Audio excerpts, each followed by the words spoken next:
वल्लभ भाई पटेल नाम कहलाता था सरदार। कृषक कार्मिक जनगण से था उसको प्यार अपार। अखिल देश ने उसे रहनुमा किया था स्वीकार।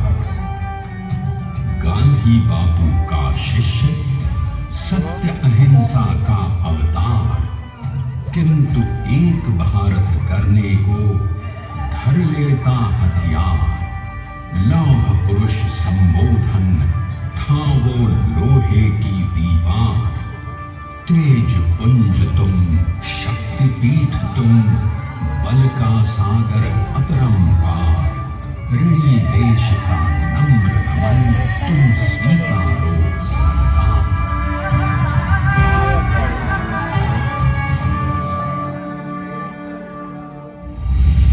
1857 में अंग्रेजों को ललकारने वाले पहले स्वतंत्रता संग्राम के एक सक्रिय सिपाही थे झवेर भाई पटेल। करमसद गांव के इस बहादुर देशभक्त किसान और उनकी पत्नी लाड भाई के 5 बेटों और 1 बेटी में से चौथे पुत्र थे वल्लभ भाई। बालक वल्लभ ने करमसद के बाद नडियाद से अपनी हाई स्कूल की शिक्षा पूरी की। फिर 13 साल की उम्र में उनकी शादी भी हो गई छोटी सी झवेर बाई से। 2 बच्चों, बेटी मणिबहन और बेटे डाया भाई को जन्म देने के बाद झवेर बाई असमय ही चल बसी। सदी बदलने और 20वीं सदी आने पर उनका जीवन भी एक चमत्कार की तरह बदला। पीडर का इम्तिहान पास करके वो वकालत करने लगे। पहले गोधरा, फिर आनंद और उसके बाद अहमदाबाद में। मगर जल्द ही वकालत छोड़कर वो बैरिस्टर बनने की इच्छा से इंग्लैंड चले गए। लंदन में बैरिस्ट्री में अव्वल आने और वजीफा जीतने वाले वो अनोखे भारतीय थे।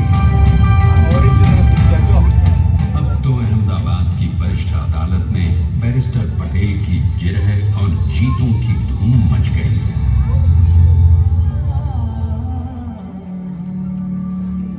तभी एक युग पुरुष ने वल्लभ भाई के जीवन की धारा ही बदल दी। दक्षिण अफ्रीका में सत्याग्रह के अहिंसक अस्त्र से गोरे शासकों को सबक सिखाकर भारत वापस आए बैरिस्टर मोहनदास करमचंद गांधी से मिलकर वल्लभ भाई ने अपने कुछ वर्षों से सीखे विदेशी व्यवहार और संस्कार हमेशा के लिए त्याग दिए और अब वो अपने खेड़ा के किसानों को हक दिलाने के लिए बापू के साथ आंदोलन में कूद पड़े। अब उनके पैरों में जूते नहीं, गांव की धूल थी। हृदय में भारत भूमि की शस्य श्यामला धरती। मन में थे गांधी और मस्तिष्क में एक नए स्वतंत्र भारत का सपना।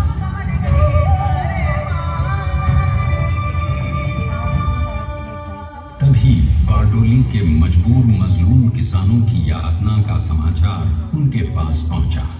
तुरंत वल्लभ भाई वहां पहुंचे और यूं शुरू हुआ भारत का सबसे बड़ा और सफल किसान आंदोलन बारडोली।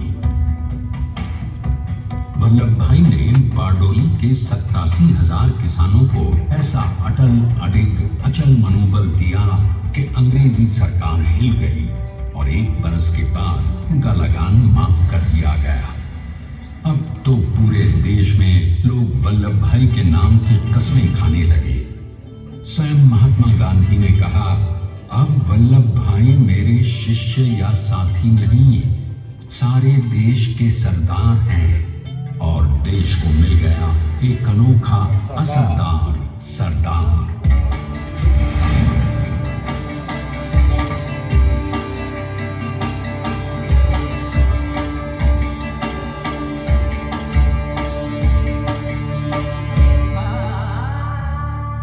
सरदार पटेल के नाम और देशभक्ति से अंग्रेज डर कर कांपने लगे।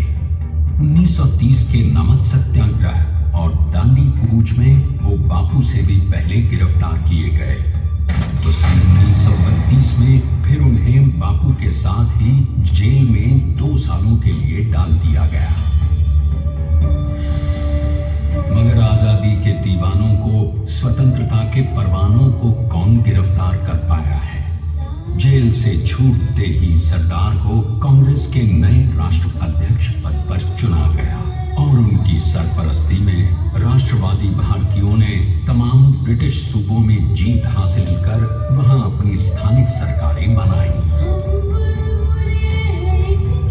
किंतु सरदार का सपना केवल सरकार बनाना नहीं था। उनका स्वप्न तो था एक ऐसे नए भारत का जहां हर रंग, हर रूप, हर जात, मजहब, तबके का हिंदुस्तानी एक साथ मिलकर एक ऐसा नया भारत बना सके जहां पूर्ण स्वराज के साथ सारे समाज को गरीबी, अशिक्षा, छुआछूत से भी आजादी मिल जाए। इसकी पहली रणनीति थी भारत को अंग्रेजों की गुलामी से आजादी, ताकि भारत के लोगों की अपनी सरकार सबके साथ और सबके विकास के लिए काम कर सके। बापू की अगुवाई में अब देश ने अंग्रेजों को अंतिम चेतावनी दे दी, करेंगे या मरेंगे, क्विट इंडिया, अंग्रेजों भारत छोड़ो। बस फिर क्या था, संघर्ष की रणभेरी बजी। 3 सालों के लिए सरदार पटेल को भी सत्याग्रही नेताओं के साथ जेल में ठूंस दिया गया। 2 सालों के बाद अंग्रेजों को बापू के सभी शिष्यों और साथियों को छोड़ना पड़ा।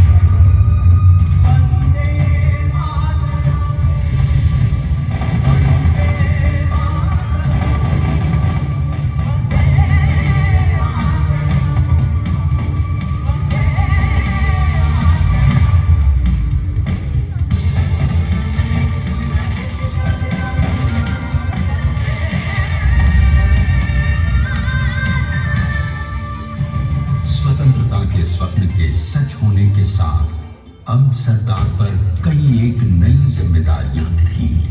आने वाली आजादी की तैयारी और एक नए भारत के लिए नए लोकतांत्रिक संविधान की संरचना। जैसा उनके साथी ने खुद कहा था, सरदार ने ही छैनी हथौड़ी लेकर एक नए भारत को उकेरा है।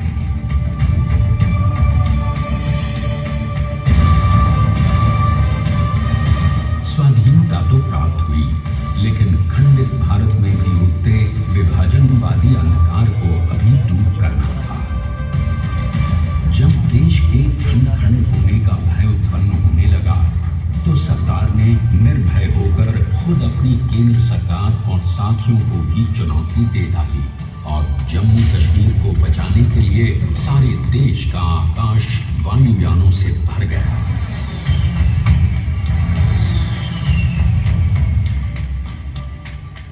फिर हैदराबाद और जूनागढ़ के भारत में विलयीकरण को पाकिस्तान से चुनौती मिली।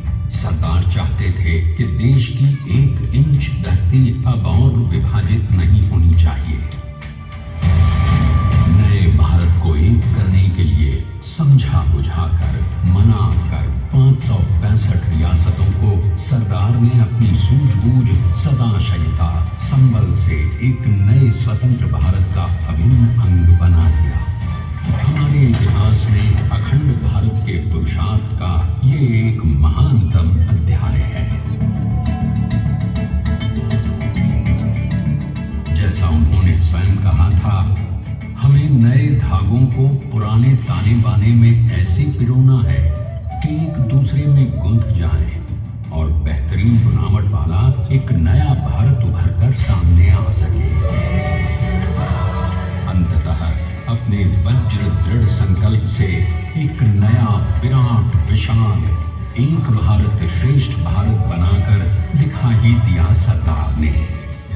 संसार के सबसे बड़े प्रजातंत्र के शिल्पी को प्रणाम करने के लिए देश ने बनाया है ये समर्थ स्मारक। स्वाधीन भारत को समर्थ भारत में बदलने वाले सरदार पटेल को समर्पित प्रेरणा तीर्थ भी है। प्रधानमंत्री प्रधानमंत्री श्री नरेंद्र मोदी के नेतृत्व में बनी विश्व की इस विशालतम प्रतिमा के सामने आकर सारी दुनिया जैसे स्वयं भी नतमस्तक हो जाती है।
मीटर ऊंची विश्व की सबसे विशालकाय प्रतिमा का निर्माण कैसे हुआ।